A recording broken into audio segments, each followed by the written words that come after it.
ನಮಸ್ಕಾರ ಸ್ನೇಹಿತರೆ, ನಾನು ನಿಮ್ಮ ಪ್ರೀತಿಯ ಲತಾ ನವೀನ್. ಸ್ನೇಹಿತರೆಲ್ಲರೂ ಕೂಡ ಹೇಗಿದ್ದೀರಾ? ಚೆನ್ನಾಗಿದ್ದೀರಾ ಅಂತ ಭಾವಿಸ್ತೀನಿ. ನಾನು ಕೂಡ ಚೆನ್ನಾಗಿದ್ದೀನಿ. ನೀವೆಲ್ಲರೂ ಕೂಡ ಚೆನ್ನಾಗಿದ್ದೀರಾ ಅಂತ ಭಾವಿಸ್ತಾ ಇವತ್ತಿನ ಈ ಒಂದು ವಿಡಿಯೋನ ಪ್ರಾರಂಭ ಮಾಡ್ತಾ ಇದ್ದೀನಿ. ವಿಡಿಯೋನ ಪ್ರಾರಂಭ ಮಾಡೋಕ್ಕಿಂತ ಮುಂಚೆ ಫಸ್ಟ್ ಟೈಮ್ ನನ್ನ ಚಾನಲ್ ನೋಡ್ತಾ ಇದ್ರೆ ತಪ್ಪದೆ ಹೋಗಿ ಸಬ್ಸ್ಕ್ರೈಬ್ ಮಾಡ್ಕೊಳ್ಳಿ. ವಿಡಿಯೋ ಇಷ್ಟ ಆದಲ್ಲಿ ಲೈಕ್ ಮಾಡಿ, ಶೇರ್ ಮಾಡಿ, ಹಾಗೆ ನಿಮ್ಮ ಫ್ರೆಂಡ್ಸ್ ಆ್ಯಂಡ್ ಫ್ಯಾಮಿಲಿ ಜೊತೆಗೆ ಈ ವಿಡಿಯೋನ ಹಂಚ್ಕೊಳ್ಳಿ ಅಂತ ಹೇಳ್ತಾ ಇವತ್ತಿನ ಈ ವಿಡಿಯೋನ ಸ್ಟಾರ್ಟ್ ಮಾಡೋಣ. ತುಂಬ ಜನ ಕೇಳ್ತಾ ಇದ್ರಿ ಗೃಹಲಕ್ಷ್ಮಿ ಯೋಜನೆ ಹಣ ರಿಲೀಸ್ ಆಗಿಲ್ಲ ಅಂತ. ಸೊ ನಿಮಗೆ ಒಂದು ವಿತ್ ಪ್ರೂಫ್ ಸಮೇತನೇ ವಿಡಿಯೋನ ತೋರಿಸ್ಬಿಡೋಣ ಅನ್ನೋದಕ್ಕೋಸ್ಕರ ನಾನು ಈ ವಿಡಿಯೋದಲ್ಲಿ ನಿಮಗೆ ಶೇರ್ ಮಾಡ್ಕೊತಾ ಇದ್ದೀನಿ. SMS ಬಂದಿರುವಂಥದ್ದು ಗೃಹಲಕ್ಷ್ಮಿ ಯೋಜನೆ 25ನೇ ಕಂತಿನ ಹಣ ಕ್ರೆಡಿಟ್ ಆಗಿರುವಂಥದ್ದು ವಿಡಿಯೋದಲ್ಲಿ ತೋರಿಸ್ಬಿಡೋಣ ಅಂತಾನೆ ಸೊ ನಾನು ಈ ಒಂದು ವಿಡಿಯೋವನ್ನ ನಿಮಗೆ ಮಾಡ್ತಾ ಇರೋದು. ಸೊ ದಯವಿಟ್ಟು ವಿಡಿಯೋನ ಫಸ್ಟಿಂದ ಕೊನೆವರೆಗೂ ನೋಡಿ. ಅರ್ಧಂಬರ್ಧ ವಿಡಿಯೋಗಳನ್ನ ನೋಡಿ ಕಮೆಂಟ್ ಮಾಡುವಂಥದ್ದು ಅಥವಾ ಕಮೆಂಟ್ ಪಾಸ್ ಮಾಡುವಂಥದ್ದು ಫಸ್ಟ್ ಬಿಟ್ಬಿಡಿ. ಯಾಕೆ ಅಂದರೆ ಸೊ ಈ ಹಿಂದೆ ಕೂಡ ನಾನು ನಿಮಗೆ ತಿಳಿಸ್ಕೊಟ್ಟಿದ್ದೆ ಗೃಹಲಕ್ಷ್ಮಿ ಯೋಜನೆ ಹಣ ಬಂದಿದೆ ನೋಡಿ ಅಂತ.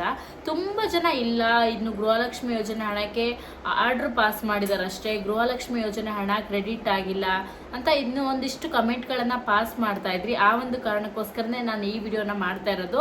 ಹಾಗೆಯೇ ಯಾರ ಹತ್ರ ಎಲ್ಲ ಆಧಾರ್ ಕಾರ್ಡ್ ಇದೆ ಅವರೆಲ್ಲರೂ ಕೂಡ ಈ ವಿಡಿಯೋನ ಫಸ್ಟಿಂದ ಕೊನೆವರೆಗೂ ನೋಡಲೇಬೇಕು.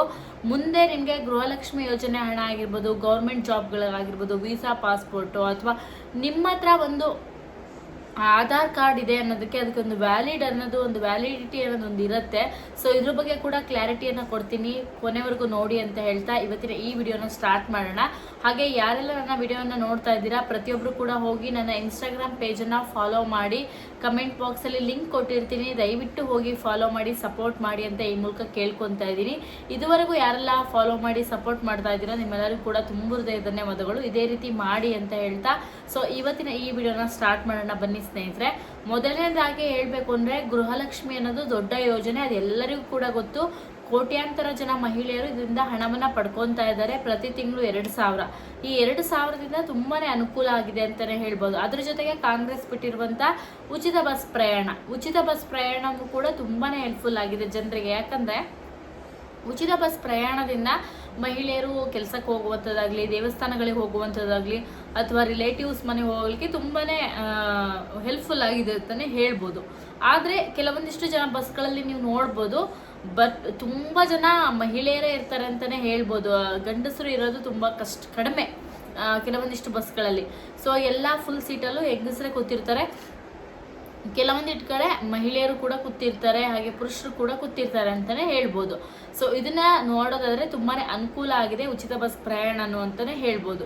ಇನ್ನು ಉಚಿತ ಕರೆಂಟ್, ಈಗ ಕರೆಂಟ್ ಕೊಡ್ತಾ ಇರುವಂಥದ್ದು ತುಂಬ ಜನಕ್ಕೆ 0 ಕರೆಂಟ್ ಬಿಲ್ಲೇ ಬರ್ತಾ ಇದೆ. ಕೆಲವರಿಗೆ ಮಾತ್ರ ಇನ್ನೂ ಕೂಡ 0 ಬರ್ತಾ ಇಲ್ಲ, ಇನ್ನು ಕೆಲವರಿಗೆ ಪ್ರತಿ ತಿಂಗಳು ಇಷ್ಟು ಅಂತ ಹಣ ಬರ್ತಾ ಇದೆ. ನನ್ನ ವಿಡಿಯೋನ ನೋಡ್ತಾ ಇರೋರು ಯಾರಿಗಾದ್ರೆ ಪ್ರತಿ ತಿಂಗಳು 0 ಬರ್ತಾ ಇದ್ರೆ ಎಸ್ ಅಂತ ಕಮೆಂಟ್ ಮಾಡಿ. ಅರ್ಥ ನಮಗೆ ಪ್ರತಿ ತಿಂಗಳು 0 ಬರ್ತಾ ಇಲ್ಲ, ನಮ್ಗೆ ಅಮೌಂಟ್ ಕೂಡ ಆ್ಯಡ್ ಆನ್ ಆಗಿ ಬರ್ತಾ ಇದೆ ಅನ್ನೋದಾದ್ರೆ ಕಮೆಂಟ್ ಮಾಡಿ. ಯಾಕಂದರೆ ಇದು ಸರ್ಕಾರಕ್ಕೂ ಕೂಡ ಒಂದು ಗಮನಕ್ಕೆ ಬರಲಿ ಅನ್ನೋದಕ್ಕೋಸ್ಕರ ನಾನು ಹೇಳ್ತಾ ಇದ್ದೀನಿ. ತುಂಬ ಜನಕ್ಕೆ ಗೊತ್ತಿದೆ, ಒಂದು ಯೂನಿಟಿಗೆ ಇಷ್ಟು ಕರೆಂಟ್ ಫ್ರೀ ಅಂತ ಕೊಟ್ಟಿರ್ತಾರೆ, 0 ಯೂನಿಟಿಗೆ ಇಷ್ಟು, ಹಾಗೆಯೇ 100 ಯೂನಿಟಿಗೆ ಇಷ್ಟು. ಎಷ್ಟು ನೀವು ಯೂನಿಟನ್ನ ಯೂಸ್ ಮಾಡಿರ್ತೀರ ಪ್ರತಿ ವರ್ಷ ಆ ಯೂನಿಟ್ ಮೇಲ್ಗಡೆ ನಿಮಗೆ ಸೊ ಕರೆಂಟನ್ನು ಫ್ರೀಯಾಗಿ ಕೊಡುವಂಥದ್ದು. ಸೊ ತುಂಬ ಜನಕ್ಕೆ ಇದು ಗೊತ್ತಿರಲ್ಲ.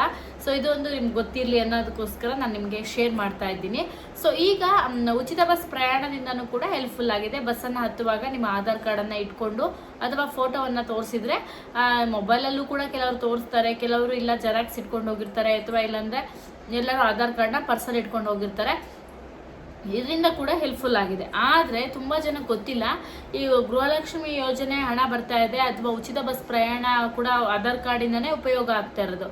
ತುಂಬ ಜನಕ್ಕೆ ಇದ್ರ ಬಗ್ಗೆ ಐಡಿಯಾನೇ ಇಲ್ಲ. ಆಧಾರ್ ಕಾರ್ಡ್ನ ರಿನಿವಲ್ ಮಾಡಿಸ್ಬೇಕು ಅಂತ 10 ವರ್ಷ ನಿಮ್ಮ ಆಧಾರ್ ಕಾರ್ಡನ್ನು ಮಾಡಿಸಿ ನೀವೇನಾದರೂ ರಿನಿವಲ್ ಮಾಡಿಸಿಲ್ಲ ಅಂದರೆ ಮುಂಬರುವ ದಿನಗಳಲ್ಲಿ ನಿಮಗೆ ಖಂಡಿತವಾಗ್ಲೂ ಉಚಿತ ಬಸ್ ಪ್ರಯಾಣ ಆಗಿರ್ಬೋದು, ಗೌರ್ಮೆಂಟ್ ಕೆಲಸಗಳಿಗೆ ಆಗಿರ್ಬೋದು, ಅಥವಾ ಆಧಾರ್ ಕಾರ್ಡಿಗೂ ಒಂದು ವ್ಯಾಲಿಡಿಟಿ ಅಂತ ಇರುತ್ತೆ. ನಿಮ್ಮ ಆಧಾರ್ ಕಾರ್ಡನ್ನ ಮಾಡಿಸಿ 10 ವರ್ಷ ಮೇಲ್ಪಟ್ಟಾಗಿದ್ರೆ ತಪ್ಪದೆ ಹೋಗಿ ನಿಮ್ಮ ಹತ್ತಿರದಲ್ಲಿರುವಂಥ ಬ್ಯಾಂಗ್ಳೂರನ್ನು, ಕರ್ನಾಟಕವನ್ನು ಅಥವಾ ಗ್ರಾಮವನ್ನು ಏನು ನಿಮ್ಮ ಹತ್ತಿರದಲ್ಲಿ ಸೈಬರ್ ಸೆಂಟರ್ಗಳೇನು ಎಲ್ಲಿ ಮಾಡ್ತಾರೋ ಅಲ್ಲಿ ಹೋಗ್ಬಿಟ್ಟು ನಿಮ್ಮ ಆಧಾರ್ ಕಾರ್ಡ್ನ ರಿನಿವಲ್ ಮಾಡಿಸ್ಕೊಳ್ಳಿ. ನಿಮ್ಮ ಮನೆ ಅಡ್ರೆಸ್ಸಿಗೆ ಈ ರಿನಿವಲ್ ಆಗಿರುವಂಥ ಆಧಾರ್ ಕಾರ್ಡ್ ಕೂಡ ಬರುತ್ತೆ. ಯಾಕೆ ಅಂದರೆ ಸೊ ಇದನ್ನ ಸೆಂಟ್ರಲ್ ಗೌರ್ಮೆಂಟಿಂದ ಹೇಳ್ತಾನೆ ಬಂದಿದ್ದಾರೆ, ಬಟ್ ಯಾರೂ ಇದನ್ನ ಕಿವಿ ಮೇಲೆ ಹಾಕೋಂತ ಇಲ್ಲ ಅಂತಲೇ ಹೇಳ್ಬೋದು. ಸೊ ಈಗ ಫ್ರೀ ಆಗಿದೆ ಮುಂಬರುವ ದಿನಗಳಲ್ಲಿ ಖಂಡಿತ ಅದನ್ನ ಚಾರ್ಜಸ್ ಇಡ್ತಾರೆ. ಅವಾಗ ನಿಮಗೂ ಕೂಡ ತೊಂದರೆ ಆಗುತ್ತೆ. ನಿಮ್ಮ ಹತ್ತಿರದಲ್ಲಿರುವಂಥ, ಈಗ ನೀವು ಬ್ಯಾಂಗ್ಳೂರ್ ಬಂದು ಹೋಗಿ ನೀವು ರಿನಿವಲ್ ಮಾಡಿಸ್ತೀರಂದ್ರೆ ಅವ್ರು ಹೇಳ್ತಾರೆ ನಿಮ್ಮ ಮನೇಲಿ ಯಾವ್ದಾದ್ರು ಇದ್ರೆ ತೊಗೊಬಂದು ಮಾಡಿಸ್ಕೊಳ್ಳಿ ಅಂತ. ಸೊ ದಯವಿಟ್ಟು ಹೋಗಿ ಮಾಡಿಸ್ಕೊಳ್ಳಿ ಅಂತ ಹೇಳ್ತೀನಿ. ಸೊ ಇನ್ನು ಗೃಹಲಕ್ಷ್ಮಿ ಯೋಜನೆ ವಿಚಾರಕ್ಕೆ ಬರೋದಾದ್ರೆ, ಗೃಹಲಕ್ಷ್ಮಿ ಅನ್ನೋದು ದೊಡ್ಡ ಯೋಜನೆ. ಈ ಯೋಜನೆ ಅಡಿಯಲ್ಲಿ ಕೋಟ್ಯಾಂತರ ಜನ ಮಹಿಳೆಯರು ಇದರಿಂದ ಉಪಯೋಗವನ್ನು ಪಡ್ಕೊತಾ ಇದ್ದಾರೆ. ಆದರೆ ಪ್ರತಿ ತಿಂಗಳು ಹಣವನ್ನು ಹಾಕ್ತಾ ಇಲ್ಲ ಅನ್ನೋದು ಎಲ್ಲರ ಒಂದು ಇಶ್ಯೂ ಅಂತಲೇ ಹೇಳ್ಬೋದು. ಇದು ಸರ್ಕಾರದಿಂದ ಆಗಿರುವಂಥ ಒಂದು ತೊಂದರೆ, ಜನರಿಂದ ಖಂಡಿತ ಅಲ್ಲ. ಫಸ್ಟ್ ಯೋಜನೆಗಳನ್ನ ಕೊಡ್ತೀವಿ ಅಂತ ಹೇಳಿದ್ದೆ ಕಾಂಗ್ರೆಸ್ ಸರ್ಕಾರ ಎಲೆಕ್ಷನ್ ಬರೋಕ್ಕಿಂತ ಮುಂಚೆನೆ, ಅಂದರೆ ವಿನ್ ಆಗೋಕ್ಕಿಂತ ಮುಂಚೆ. ಅದೇ ಥರನೇ ಅವರು ದುಡ್ದಂತೆ ನಡ್ಕೊಂಡಿದ್ದಾರೆ ಅಂತಲೇ ಹೇಳ್ಬೋದು. ಆದರೆ ಪ್ರತಿ ತಿಂಗಳು ಹಣವನ್ನು ಹಾಕ್ತೀವಿ ಅಂದರೂ ಪ್ರತಿ ತಿಂಗಳು ಹಣ ಬರ್ತಾ ಇಲ್ಲ. ಸೊ ಈ ಹಿಂದೆ ಡಿ ಕೆ ಶಿವಕುಮಾರ್ ಸರ್ ಅವರು ಹೇಳಿದರು ಹಣವನ್ನು ಹಾಕ್ತೀವಿ, ನಾವು ಪ್ರತಿ ತಿಂಗಳು ಹಾಕ್ತೀವಿ ಅಂತ ಎಲ್ಲೂ ಕೂಡ ಹೇಳಿಲ್ಲ ಅಂತ. ಬಟ್ ಇಲ್ಲಿ 2 ತಿಂಗಳಾಗುತ್ತೆ, 3 ತಿಂಗಳಾಗುತ್ತೆ, 4 ತಿಂಗಳಾಗುತ್ತೆ ಹಣವನ್ನು ಹಾಕೋದು, ಅಲ್ಲಿ ಡಿಲೇ ಆಗ್ತಾ ಇದೆ. ಇದನ್ನ ಚರ್ಚಿಸಿ ಸಾಕಷ್ಟು ಜನ ಮಹಿಳೆಯರು ಒಂದಿಷ್ಟು ವಿವಾದಗಳನ್ನು ಕೂಡ ಮಾಡಿದ್ದಾರೆ. ಕೆಲವೊಂದಿಷ್ಟು ಕಡೆಯಲ್ಲಿ ಒಂದು ಸ್ಟ್ರೈಕ್ ಥರ ಕೂಡ ನಡೆದೋಗಿದೆ ಅಂತಲೇ ಹೇಳ್ಬೋದು. ಸರಿಯಾಗಿ ಹಾಕೋಗಿದ್ರೆ ಹಣ ಹಾಕಿ, ಇಲ್ಲಾಂದರೆ ಬೇರೆ ಏನು ಕೆಲಸ ಕಾರ್ಯಗಳಿಗೆ ಅಂತ ಹೇಳ್ಬಿಟ್ಟು ಅಥವಾ ರೇಷನ್ಗಳಿಗೆ ಏನು ಹಣವನ್ನು ಜಾಸ್ತಿ ಮಾಡಿದರೆ ಅದನ್ನು ಕಮ್ಮಿ ಮಾಡಿ ಅಂತ ಕೂಡ ಹೇಳಿದ್ದಾರೆ. ಸೊ ಇದು ತಪ್ಪು ಅಂತ ಕೂಡ ಹೇಳೋಕ್ಕಾಗಲ್ಲ, ಯಾಕಂದರೆ ಇದು 100% ನಿಜ. ಕೊಡೋದಾದರೆ ಕರೆಕ್ಟಾಗಿ ಕೊಡಬೇಕು, ಇಲ್ಲಾಂದರೆ ಕೊಡಬಾರ್ದು ಅನ್ನೋದು ಜನರ ಒಪಿನಿಯನ್. ಸೊ ಈ ನೆಗೆಟಿವ್ ಮಾತುಗಳನ್ನ ಕೇಳಿ ತುಂಬ ಜನ ಏನು ಕಮೆಂಟ್ ಹಾಕ್ತಿದ್ದಾರೆ, ಇನ್ನು ಗೃಹಲಕ್ಷ್ಮಿ ಯೋಜನೆ ಸ್ಟಾಪ್ ಆಗೋಯ್ತು, ಇನ್ನು ಮುಂದೆ ಹಣ ಬರಲ್ಲ ಅಂತ ಕೂಡ ಕಮೆಂಟ್ ಪಾಸ್ ಮಾಡ್ತಾರೆ. ಇದೆಲ್ಲ ಒಂದು ದೊಡ್ಡ ಸುಳ್ಳು ಅಂತಲೇ ಹೇಳ್ಬೋದು. ಈಗ ನೋಡಿದರೆ ಗೃಹಲಕ್ಷ್ಮಿ ಯೋಜನೆ ಹಣ ಏನಂದರೆ ಬರುತ್ತೆ. ಈಗಾಗಲೇ 24 ಕಂತಿನ ಹಣ ಬಿಡುಗಡೆ ಆಗಿದೆ. ಅದ್ರ ಜೊತೆಗೆ ಕೆಲವರಿಗೆ 25ನೇ ಕಂತಿನ ಹಣವೂ ಕೂಡ ಬಿಡುಗಡೆ ಆಗಿದೆ. ನನ್ನ ವಿಡಿಯೋನ ನೋಡ್ತಾ ಇರೋರು ಯಾರಿಗಾರು 24, 25ನೇ ಕಂತಿನ ಹಣ ಬಿಡುಗಡೆ ಆಗಿದೆ ಡೆಫಿನೆಟ್ಲಿ ಆಗಿ ಕಮೆಂಟ್ ಮಾಡಿ. ನಾನು ಈ ಹಿಂದೆ ಕೂಡ ಹಿಂದಿನ ವಿಡಿಯೋದಲ್ಲಿ ವಿತ್ ಪ್ರೂಫ್ ಸಮೇತ ನಿಮಗೆ ನಾನು ಹಣ ಬಂದಿರೋದು ತೋರಿಸಿದ್ದೀನಿ. ಸೊ ದಯವಿಟ್ಟು ಬಂದಿದೆ, ಚೆಕ್ ಮಾಡ್ಕೊಳ್ಳಿ 25ನೇ ಕಂತಿನ ಹಣ. ಯಾರಿಗೆಲ್ಲ ಬಂದಿರಲ್ಲ ನೋಡಿ ಅವರಿಗೆ ಬಿಡುಗಡೆ ಮಾಡ್ತಾ ಇದ್ದಾರೆ. ಸೊ ಇವತ್ತು ತುಂಬ ಜನ ಖಾತೆಗಳಿಗೂ ಕೂಡ ಬಂದಿದೆ, ದಯವಿಟ್ಟು ಹೋಗಿ ಚೆಕ್ ಮಾಡಿ ಅಂತ ಹೇಳ್ತೀನಿ. ಸುಮ್ಮನೆ ಒಂದು ಕಮೆಂಟು ಅಥವಾ ಒಂದು ಕಮೆಂಟ್ ಪಾಸ್ ಮಾಡಬೇಕಾದ್ರೆ ಯೋಚನೆ ಮಾಡಿ. ಸೊ ನಾನು ಅದನ್ನು ನಿಮ್ಗೆ ಹೇಳ್ತೀನಿ. ಹಾಗೆ ದಯವಿಟ್ಟು ಆಧಾರ್ ಕಾರ್ಡ್ ರಿನಿವಲ್ ಆಗಿಲ್ಲ ಅಂದರೆ ದಯವಿಟ್ಟು ಹೋಗಿ ರಿನಿವಲ್ ಮಾಡಿಸಿ ಅಂತ ಕೂಡ ನಿಮ್ಗೆ ಹೇಳ್ತೀನಿ. ಗೃಹಲಕ್ಷ್ಮಿ ಯೋಜನೆ ಹಣ ಕ್ರೆಡಿಟ್ ಆಗಿದೆ, ದಯವಿಟ್ಟು ಚೆಕ್ ಮಾಡ್ಕೊಳ್ಳಿ. ಹಾಗೆ ನನ್ನ ವಿಡಿಯೋನ ನೋಡ್ತಾ ಇರೋರು ಎಷ್ಟು ಜನಕ್ಕೆ ಎಷ್ಟು ಕಂತಿನ ಹಣ ಕ್ರೆಡಿಟ್ ಆಗಿದೆ ದಯವಿಟ್ಟು ಕಮೆಂಟ್ ಮಾಡಿ.